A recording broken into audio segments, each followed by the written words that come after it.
Hey guys, it's Miriam. So today I'm going to be teaching you about sharpening and sharpening a photo. And so what I want to talk about right now is just like what sharpening is. And sharpening is pretty much just increasing the contrast of edges in a photo. So making the lighter side of edges lighter and the darker side of edges darker to increase contrast and make the photo look sharper and more interesting. So I'm going to do a demo with this. So in the pickup under Photoshop tutorials, you can go to the example images, go to SimonM right here, high pass sharpening, double click, it should open in Photoshop. And so the first thing that we're going to want to do is we're going to convert this to a smart layer. And what a smart object does is it makes it so that you can perform edits on your background layer without having to make new layers and increase the size of your photo on in like storage wise in gigabytes. And it also makes it so that it saves your background layer as you go, so you never lose anything, and you can always convert it back to the original. And so to as you saw, I did already convert it to a smart object, and you go right here to the little tab and you click convert to smart object. And since I already did that, I'm not going to press that again. And you can see the little thumbnail right here, and it says layer 0. That's how you know that you have converted it to a smart object. So next thing we're going to do is we're going to go up to the toolbar to filter, click on other over here, and click high pass. And so what high pass does is detects the edges of your photo.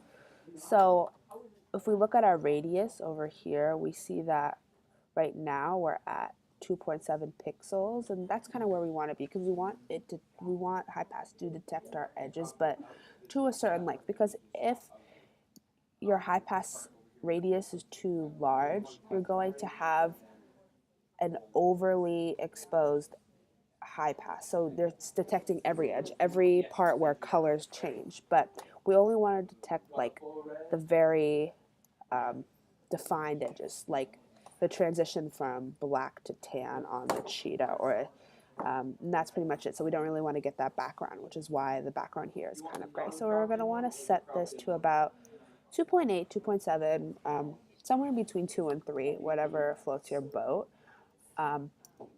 And so we're going to click OK. And next thing is we're going to need to give this high pass a filter. So we're going to go over here to the Smart Filters High Pass, and we're gonna choose a blending option. And so for this blending option, it's really good to use overlay.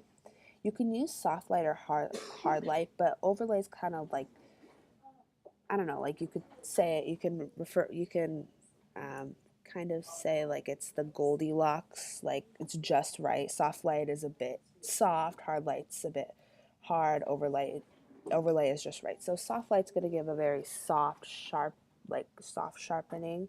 Hard light's going to give a very intense, not very intense, but a lot more intense sharpening, and overlay is like that just right blending option. So we're going to do overlay.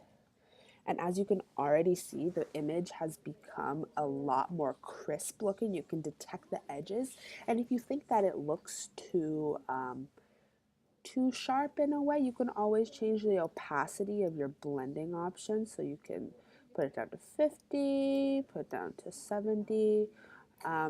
But you can just see, like if we look right here in the cheetah, if let's put our opacity to 0, like we have no blending filter, it's very blurry. Like there's no edges almost. It almost just blends, these spots almost just blend into the fawn of the cheetah's head. But if we turn on our filter, change our opacity to 100, it's a lot more defined, and you can even see those little hairs. And so you can kind of play around with that. You can go back here, double click, change your blending option, and you can play with it, change your radius, whatever you want. There's a multitude of possibilities. It's really up to preference and how much your photo needs sharpening. So I hope this tutorial helped. You should try to do it on your own with this photo by yourself and practice, or maybe try this new technique on a photo you need to edit, because it's really good and it makes the photo look a lot more crisp and sharp and just interesting in general. So thank you.